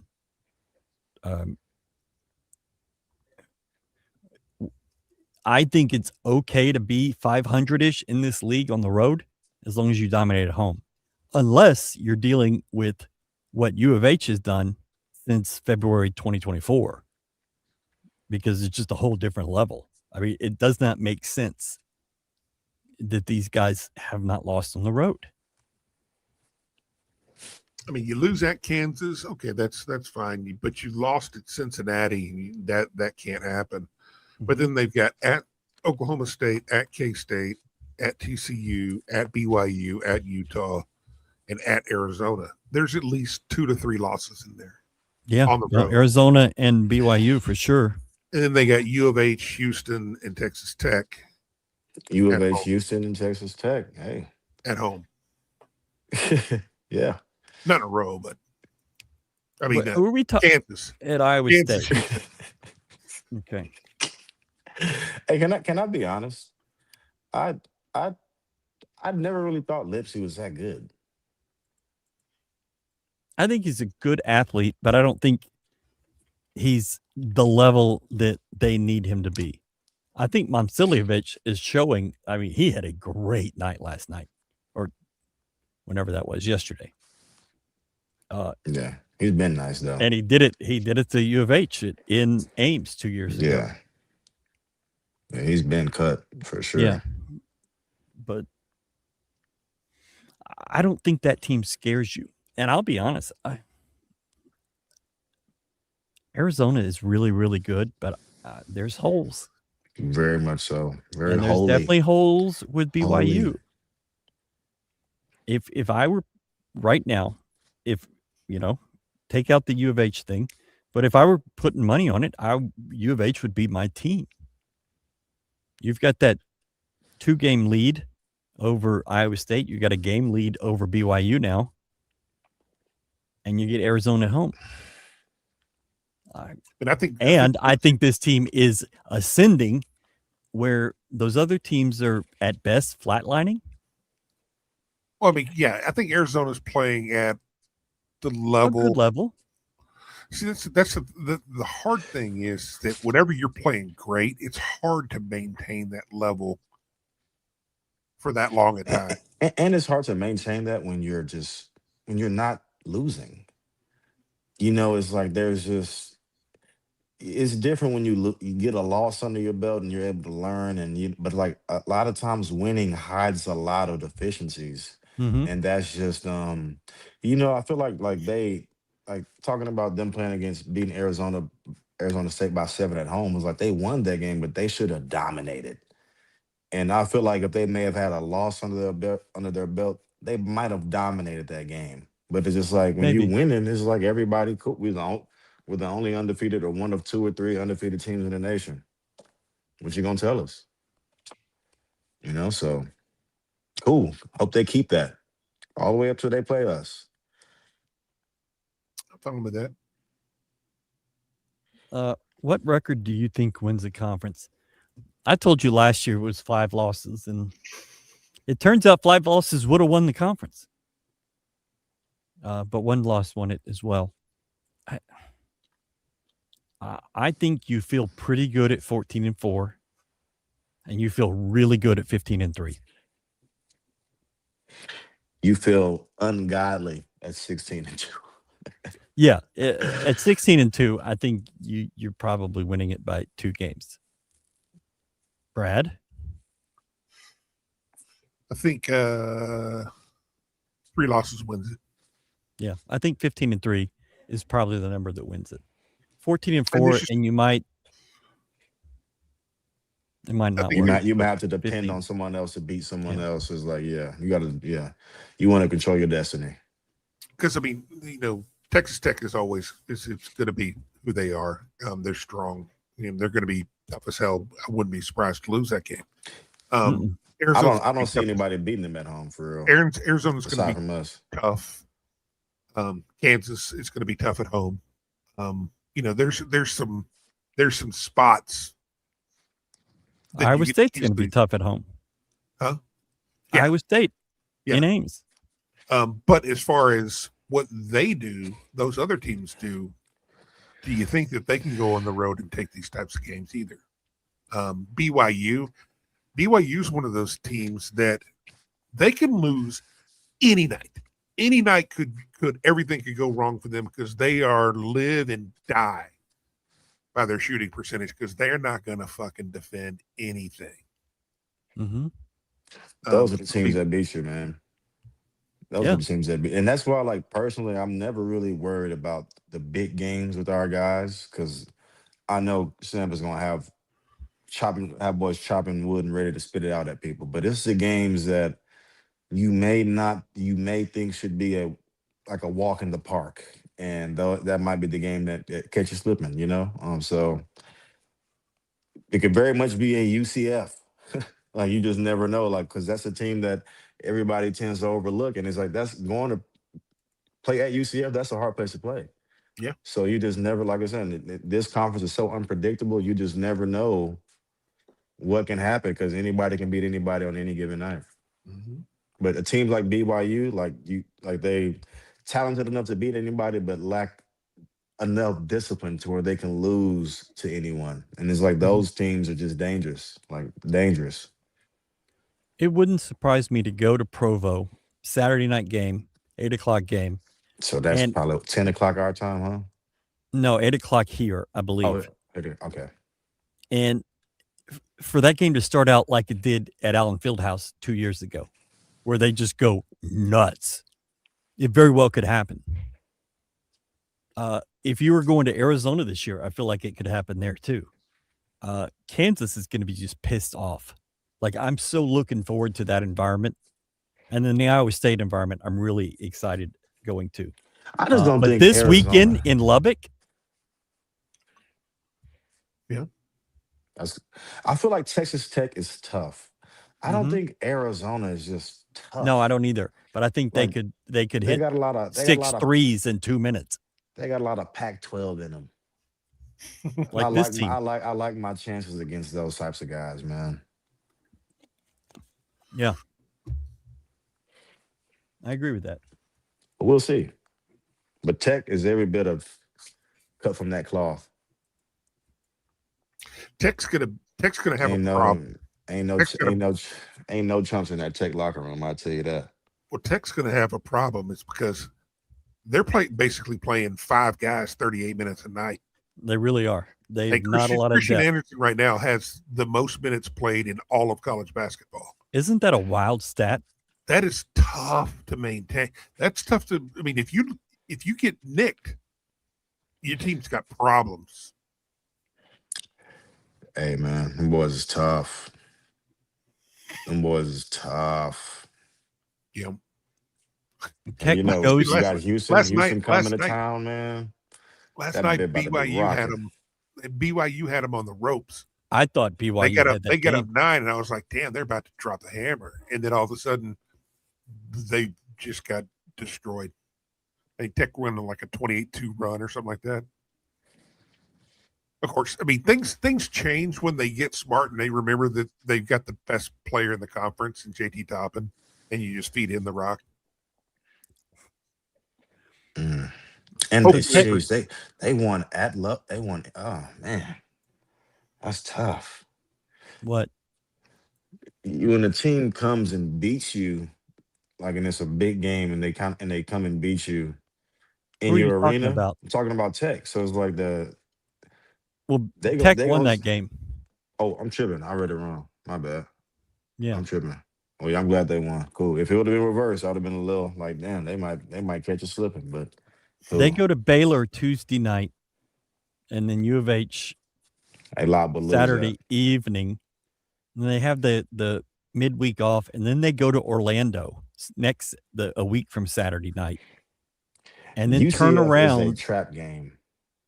Huge, because they have at UCF Saturday, and then turn around Kansas Monday night.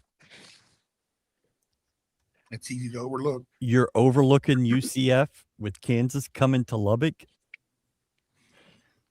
Hey, man, we've That's a been Johnny telling- Dawkins special. We've been telling people since we've been with them for a long time. It's tough to win there. Mm-hmm. Bad things happen down there. Bad things. But hell, we stole one at the end last year. Got a walk off, and everybody sprint to the bus and get the hell out of here. Let's go before Don't they want to come call back. call something back. Yeah, so they have UCF, and then that Kansas Monday night. Then they go to Morgantown. Mm. So 3 Saturdays in a row, U of H, go to Orlando, go to Morgantown. And then the next Saturday, they go to Tucson. That is not favorable scheduling. Gauntlet. Uh, Gauntlet. Are you buying KU hype after the last few? No. Hey, One thing, Everything was lined up against Iowa State. I mean, will I put- just never had a doubt they were going to win that game. no matter what, Kansas could be terrible, but they're going to be tough to beat at home. Mhm. I mean, that's just the nature of college basketball these days. that's the nature of Kansas. That's gonna be a tough Mhm. out, man. Well, I mean, no matter what, you go into these packed. This isn't. I mean, we even had trouble, sometimes at Tulane or Tulsa or ECU. Anytime you go on the road, it's going to be difficult. But in this league, people are showing out, especially for top teams. They want blood. I mean, Cincinnati went nuts whenever they won the other night. That's the first time that they beat a Top top five. 10 or top 5 team in 10 years? Top 10 team since 2013, I believe. And they Yeah. smoked the average Joes. This tweet got my attention yesterday. Number of losses at Allen Fieldhouse. Scott Drew, 17. Bill Self, 22. Scott Drew has lost almost as many times at Allen Fieldhouse as Bill Self has in whatever years he's been there, 20 years. That's They do not crazy. lose at home. Doesn't happen. And U of H, frankly, stole that game last year. And they are going to be pissed off. I can't wait. Bill Self definitely has assistance from the officiating crews, very much so. But that home court advantage at Allen, that's what 15, 20,000. How many that arena sits? I think it's 15 or 16. Man, it's not big. an empty soul and not an empty seat, full of energy. Man, that's a tough place to play. It now, with the renovations they just did, it now holds 15,300. But it's mostly on wooden, Mhm. horrible seats. Yeah, And everybody's pissed off because their backs hurt. So, U of H playing at East Carolina always seemed to trip us up. That's a hard trip. it's a long flight. Yeah. All I'd say is Odom, and I still don't know how to say his name. Is it Diop? Is it Jop? Job. Jop. We Jop just- like looked we pronounce really it. comfortable at Arizona the other night. How'd they look tonight? Familiarity, probably, maybe.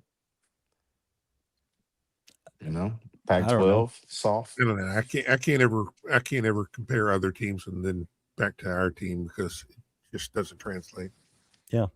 The two of them combined to go 3 of 15 tonight with 7 turnovers. That ain't great. I just knew Job was going to be a non-factor. Why did you think that? Just because I know he's a freshman, isn't he? Job. Yeah. I know Coach Sam was probably at Chris, like getting him going. I knew that he wasn't going to come in and have a dominant game. I knew that wasn't going to happen. I knew that they were going to force someone else to beat us for sure. Because you stop those two, you stop everything for them. And clearly, you stop those two, they get beat by 30. So, I mean, it doesn't take a genius to figure that out.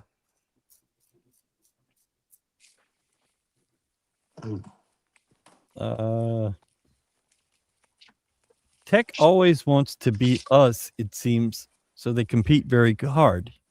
Yeah. Of course, that's also because of their coaching. They don't have any depth. That's true. Well, I mean, Tech to be just fair, got some dogs. we want to beat them too. I mean, Yeah. Yeah.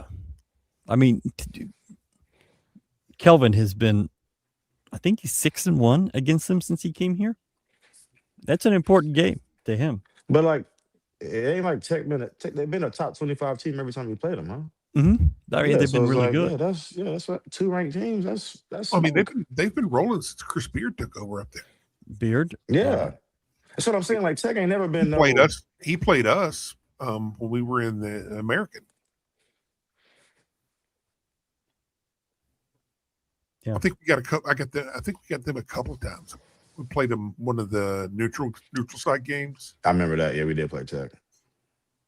Yeah, I you played them in Tech. Fort Worth. Yeah. The real Cats, or the Arizona Wildcats, can't wait to crush you in February. We heard the same thing last year. You don't watch Zona closely. AZ is extremely tough, and you won't doubt that after you play us. We're talking Thank about, you, hey, love thy neighbor. hey, love done. Hey, DM me on Twitter. We can get a bet going. Gambling is illegal. Ed Bushwood. Yeah. It won't be betting money. We'll be betting push-ups. He's nuts. Oh.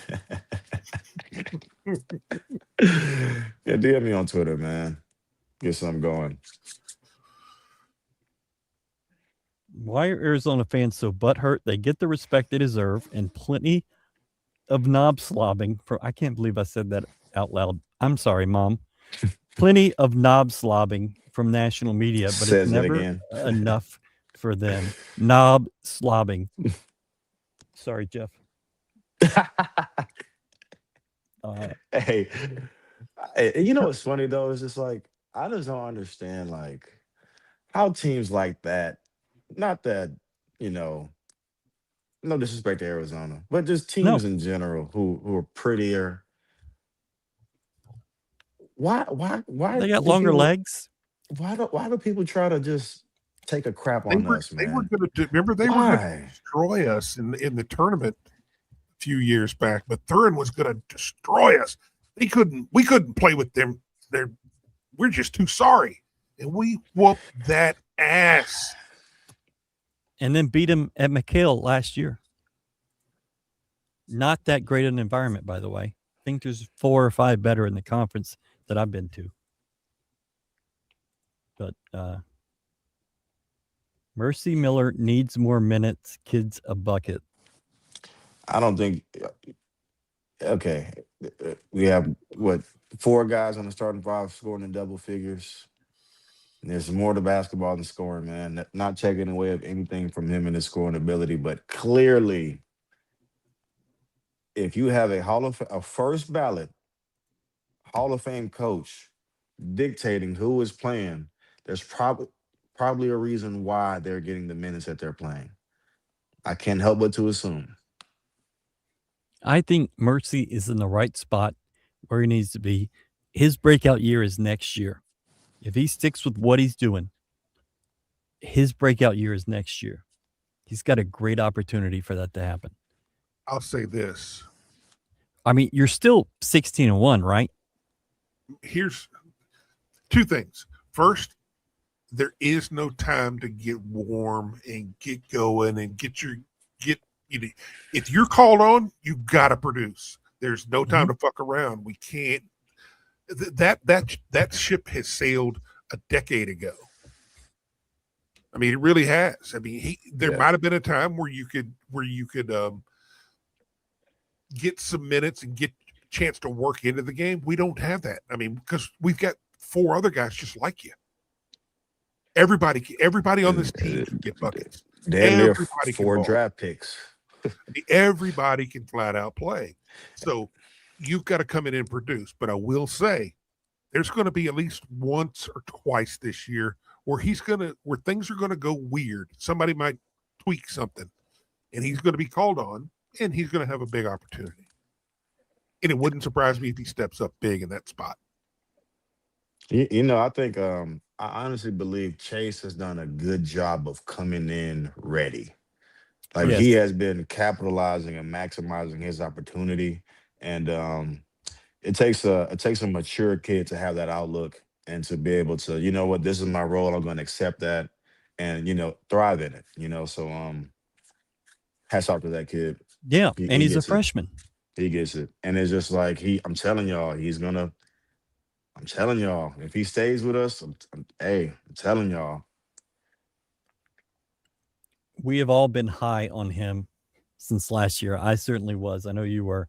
Don't sleep on him. Even more after he did his little home alone against Duke. Tommy is 0-3 against Kelvin. Yeah, but if you don't count those 3, they're neck and neck. Remember when they got spanked in March as a 1 seed against a 5? It wasn't even close. Couldn't keep the game to single digits. Pipes laying. That's when we had. That's when we were down 2 starters. Yeah. Yeah. Yeah. Yeah. Yeah. But Arizona is good smoke. It'll be Facts. fun. 100%. Definitely. I mean, from here on out, there's no nights off. It's going to be fun. You got 13 games left in this conference schedule, and it's going to be a lot of fun. Chase is carving out a role for himself. That's what coach is looking for. Exactly. You talk about fire off the bench, ready to go. Malik was like that. Shooting that thing. Coach Sampson, he always says, son, you know what the greatest ability is? Dependability. Can I depend on you? And it's like, man, that kid come in ready. Like, I really be happy when he get minutes, man, because I feel like he just approaches the game the right way. He plays within himself. He knows who he is, knows what he's allowed to do. Yeah, I rock with Chase.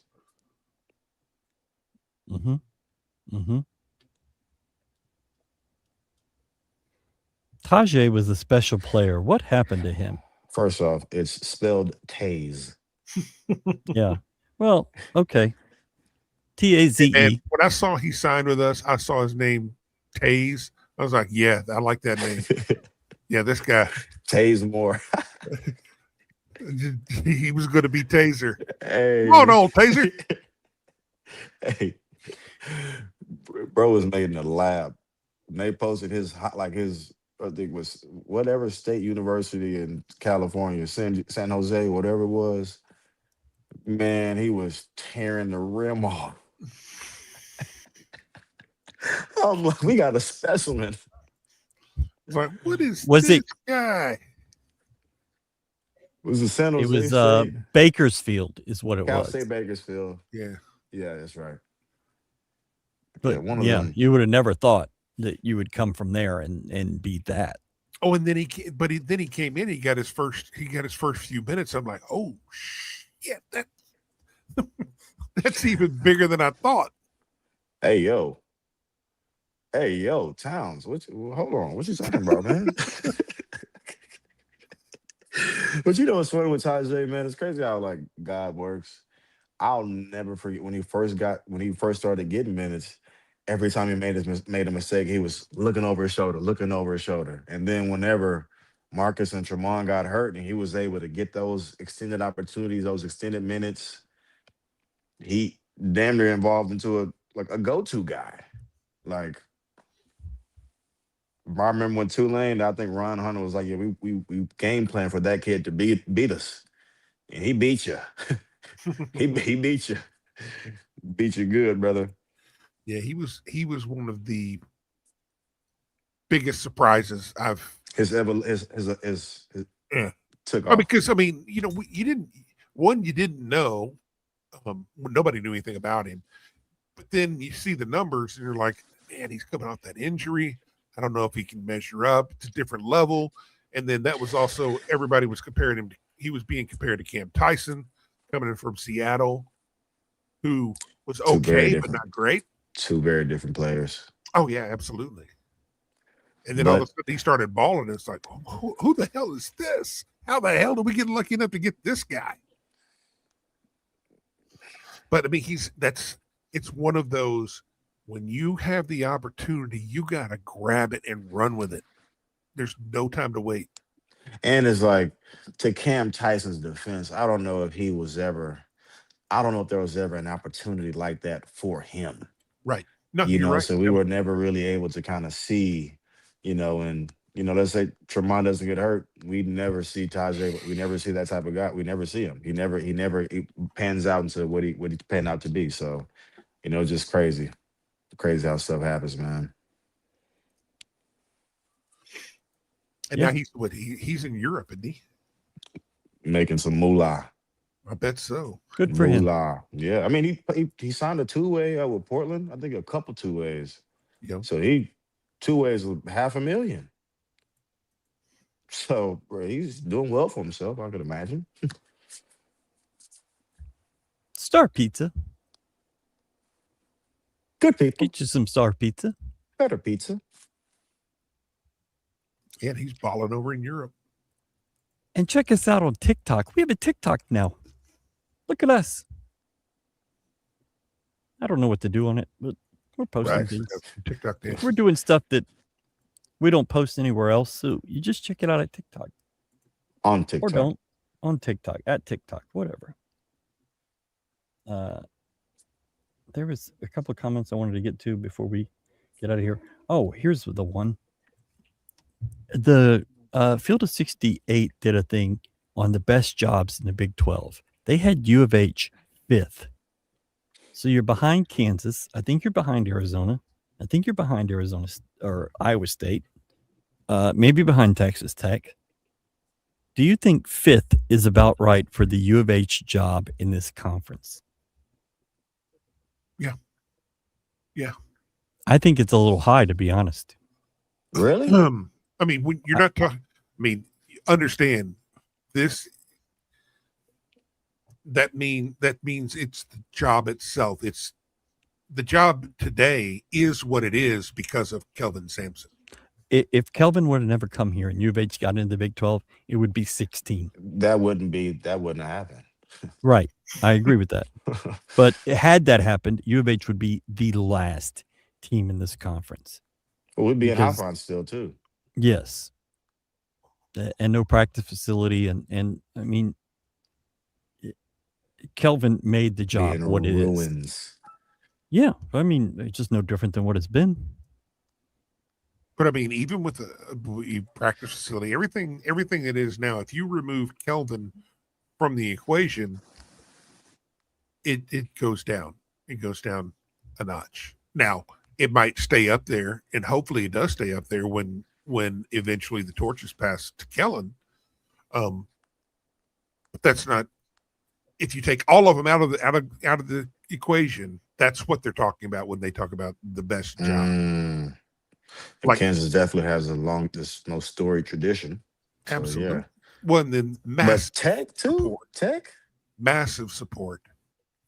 Massive support. The rankings are Kansas, Arizona, Texas Tech, BYU, Houston, Iowa State, Baylor, Cincinnati. Don't know about top BYU, 8. but BYU's a great job. You have unlimited NIL resources. You have a 17,000 seat arena that is packed.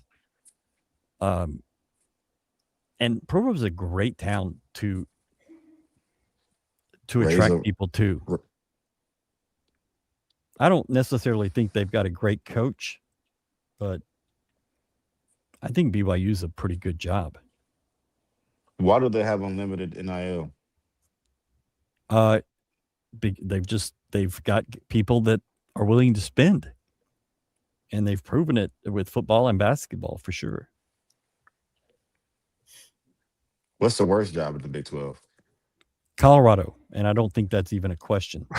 Colorado has the worst facilities. I mean, it's basically Wait, like so a Hoffines who's level. 15? UCF, and then Utah ahead of that. Oklahoma State there. Yeah. Where's West Virginia? What, 10? They are 10. And I think that West Virginia can be a good job. It may not be right now, but I think it can be. That's you just gotta, and this is one publication and what they say, which is fine. I think Kansas is the best job in the conference. I honestly think Tech is number 2 and Arizona is behind it. Really? I just don't know if Arizona cares as much. I mean, you've got to have a give a shit. And I think Arizona likes being good. I think Texas Tech is doing everything they can to be good. And that's a great job. It's a job with expectations. I think expectations are good because U of H had none for a generation, and that's what you got. And now the expectations are unreal. They're maybe too high for where you are in the pecking order. But they said, victim of your own success. Yeah. Beautifully stated. Oh, Brad's back. Shout out to Arizona State with their awesome defense. Just standing around. You got 5 guys in that photo. And then Kingston. Mario Puente with the great photos as always. I was so excited. Saturday morning. Look at Milo. You saw Los? Yeah. Oh,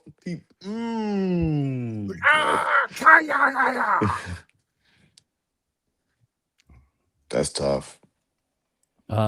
Saturday on ESPN's Countdown to Game Day, Emmanuel was featured, which was like, oh, look at that. Good for you, Emmanuel. And they did like an 8-minute interview with him, which you just don't see on those shows. And near the end of it, a tweet from GoCoogs was featured, which I didn't know anything about. Somebody had to send it to me. But one of Mario's photos was captured in it as well. And that excited me. So very happy. Great photo. Good quote from Ross Hodge at West Virginia, too, about Emmanuel's perimeter defense. But that's pretty cool. Mario deserves all of the flowers, as you kids call it. Okay.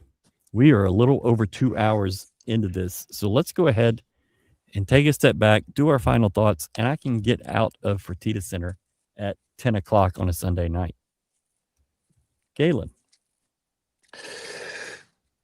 I'm happy where we are as a team. I feel like our cohesion and our connectedness is leaps and bounds ahead of what it was a month ago. And I'm looking forward to it being leaps and bounds next month, better than what it is this month. So we're on the right track. And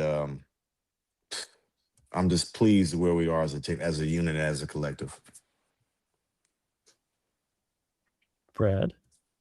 Getting there. We're getting there. Look out. I know it's just turning the corner.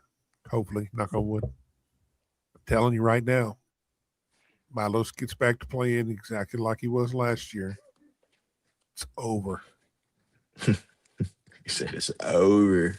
It's over, twin. It's over. Hang it up. It's a thing of beauty, man. It's a thing of beauty when you put the biscuit in the basket. It's a thing of beauty, man. Good things happen. Man. It's got to get that 40%. Literally, that's the number.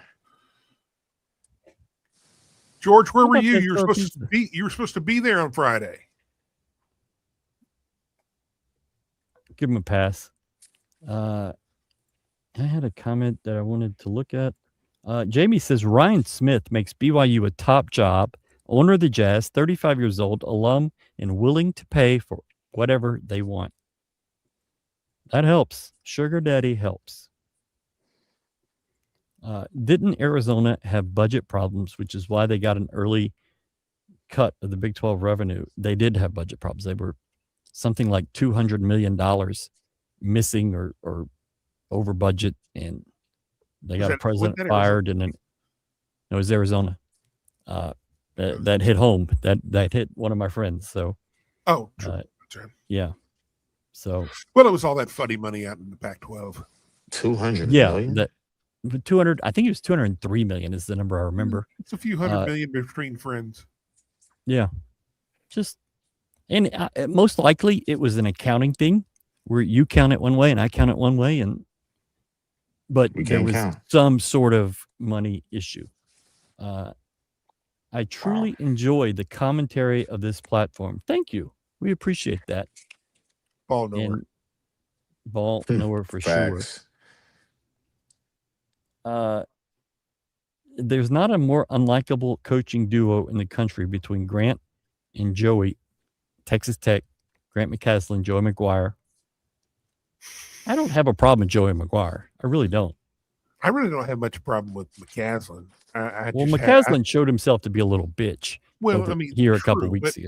He's not Bobby Hurley. Okay. Yeah, I got a mean on for Bobby Hurley. A little bit, yeah. Which I didn't know about until tonight. Facts. I mean, it just poor guy. Kleenex, everything. Who cooks all the food that Bishop is always posting? Most of it is catered. They do a lot of catering in. Some of it from the campus, from the kitchens. Some of it they bring from the outside. It does look fantastic, though. Bad. Yeah. It's good too, man. See, man, if I don't know, I would have loved it being in the situation there now, because I would have never been at home. I'd have been at facilities for 15 hours a day. You don't. Well, that's what happens. You don't have to buy food. Like, you literally don't have to buy food. I mean, I'm out there eating freaking ramen and beans. Yeah, but you got a scholarship. Though. Yeah. A hat.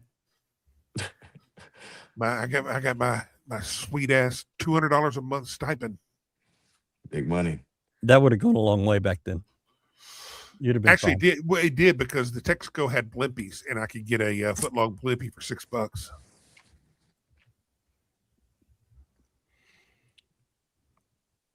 Do you remember Kevin Cross from Tulane? He was listed in the gambling scandal last week. Always thought he played tough. You would have crossed with him, right?